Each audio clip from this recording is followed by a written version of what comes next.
face therefore a moral crisis in the country and people. It cannot be met by repressive police action. Salam keadilan. Ya, teman-teman semua, selamat datang di konten terbaru dari channel YouTube LBH Masyarakat Kaltim.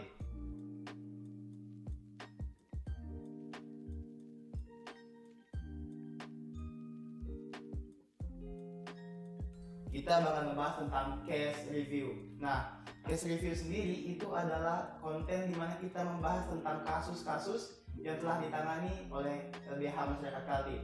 Bersama saya sudah ada Ketua LBH Masyarakat Kaltim, Bang Fajri. Apa kabar, Bang? Pagi, Mas Rafli. Pagi, Bang. Gimana kabar? Ya, alhamdulillah baik. Abang gimana, Bang? Alhamdulillah sehat.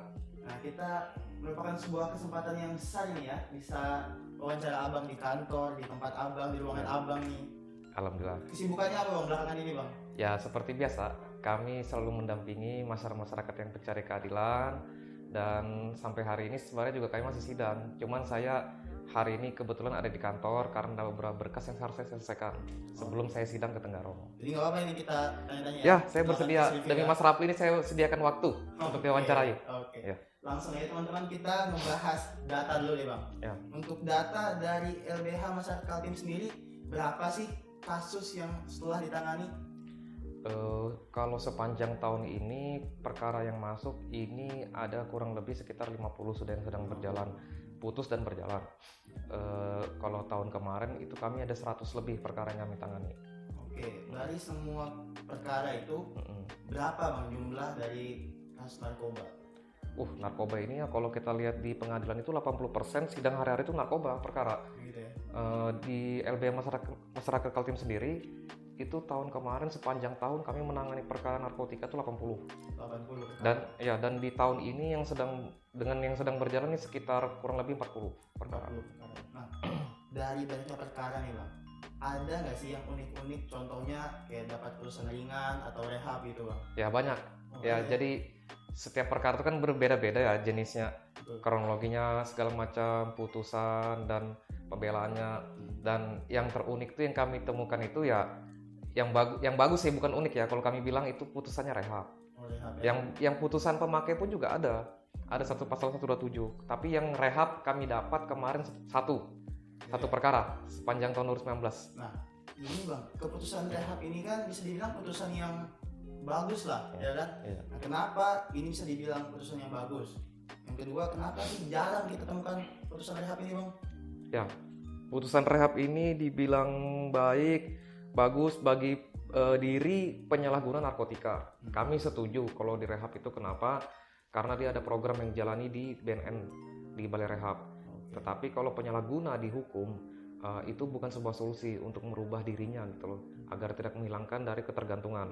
Kami lebih setuju di rehab. Nah, gimana kok bisa dapat putusan rehab? Kan itu ya, yang betul. pasti Mas Rafli pertanyakan ya. Ya, betul. Kok kenapa juga tidak setiap penyalahguna diputus rehab? Ya. Dari kami selaku penegak hukum, terutama teman-teman di LBH, kami setiap penyalahguna itu kami pasti pembelanya meminta direhab. Rehab ya. Kenapa? Ya penyalahguna masa mau dipenjara sih? Ya, betul. Kan gitu. Betul.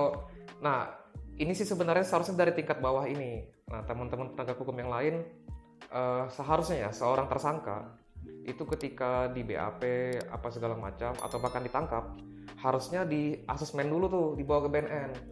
Dilakukan TAT, ini gimana sih hasil asesmennya, apakah dia memang terlibat dalam peredaran gelap narkotika atau memang murni penyalahguna. Nah, kalau dia terlibat dalam peredaran gelap narkotika, kami sepakat untuk dipenjarakan ya, untuk memutus mata rantai peredaran gelapnya itu ya. Tapi ketika dia ini penyalahguna, nggak mungkin asesmennya itu bilang itu hasilnya harus dipenjarakan. Nggak mungkin.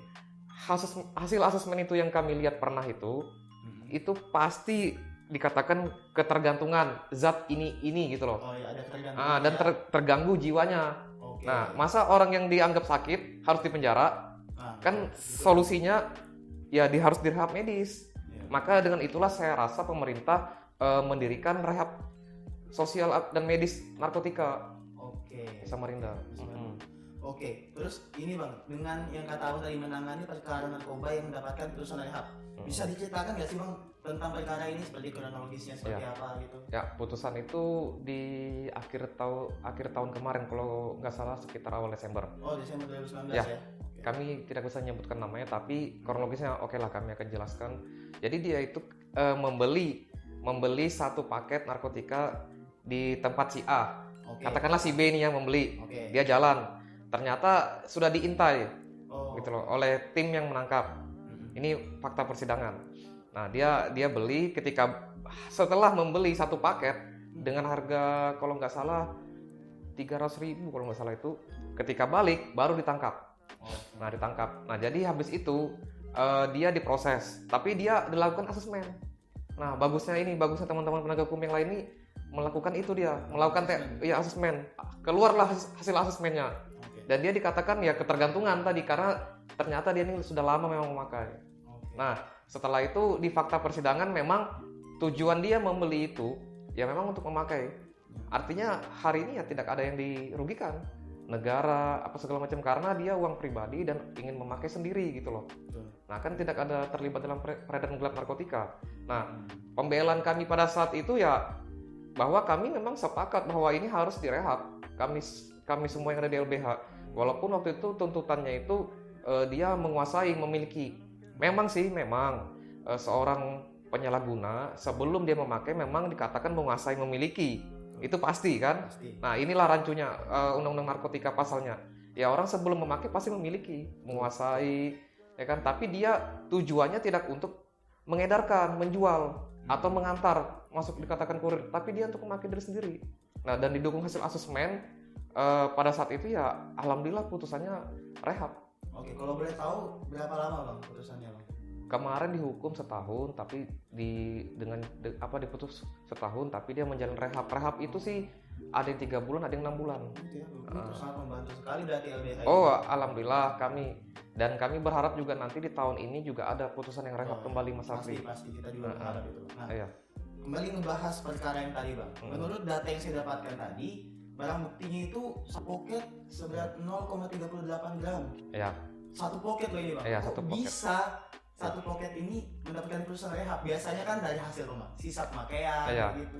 Ya, itulah mungkin teman-teman dari penegak hukum yang lain, ya kan penegak hukum kan ada yang lain ya. Ya. Ada, kalau di persidangan ada advokat, jaksa dan ada hakim. Nah, saya mengatakan penegak hukum yang lain itu ya dalam artian hakim. Mungkin mereka sepakat dengan pembelaan kami karena ini barang tidak lebih dari 1 gram. Nah, sesuai dengan SEMA, Surat Edaran Mahkamah Agung nomor 7 2009, nomor 4 2010, tidak lebih dari 1 gram itu wajib direhab.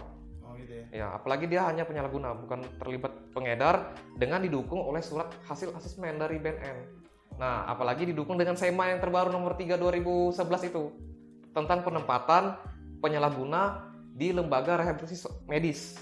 Gitu loh. Oke. Nah, jadi itu Mas Rafli, mungkin saya rasa teman-teman penegak hukum yang lain itu sependapat dengan pembelaan kami pada saat itu bahwa ini barang tidak lebih dari 1 gram, dia membeli tujuannya untuk memakai dan tidak ada yang dirugikan dan didukung dengan hasil asesmen. Makanya mereka memutuskan ini direhab. Ya, alhamdulillah sih ini putusan yang baik, bukan unik tapi baik menurut kami ini. Baik ya. Ya. Oke. Itu. Nah, lanjut nih Bang.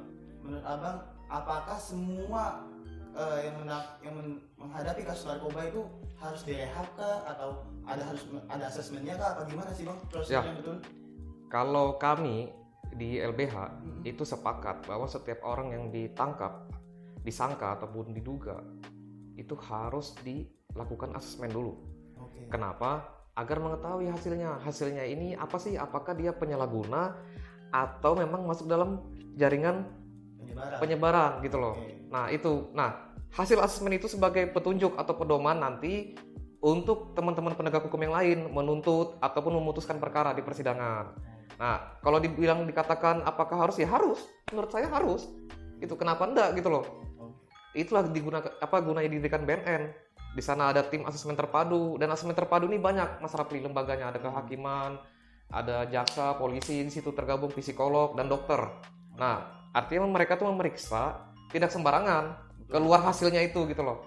Nah, ya jaringan pengedar mohon maaf itu harus dipenjara, tapi penyalahguna kami sepakat pokoknya titik itu harus direhab. Penyalahguna, Jadi pada intinya penyebar penyebar harus penjara. harus dipenjara. Ya, penyalahguna harus direhab. Oke. Kenapa? Rehab itu kan program.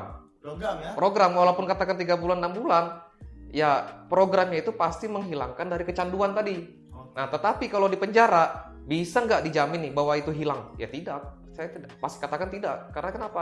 Ketika keluar dari penjara itu bisa aja lagi namanya nggak nyentuh barang, ketika cium baunya atau gimana dia kembali gitu loh. Tapi kalau menjalin program dia kan dibimbing, ada Oke. konselornya, Ada tahapan-tahapan dalam ada program tahapan, tersebut ya. ada tahapan-tahapan Nah, tersebut.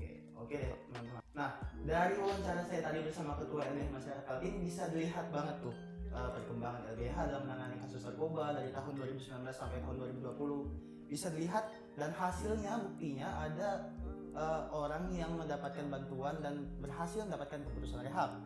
Nah, kita bisa lihat itu dari keterangan Ketua LBH Masyarakat Kaltim dari Abang Fajri.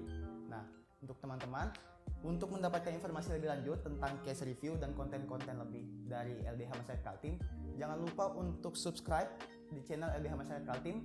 Jangan lupa di-share juga, di-like juga.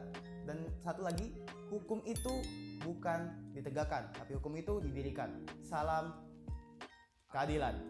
Oke.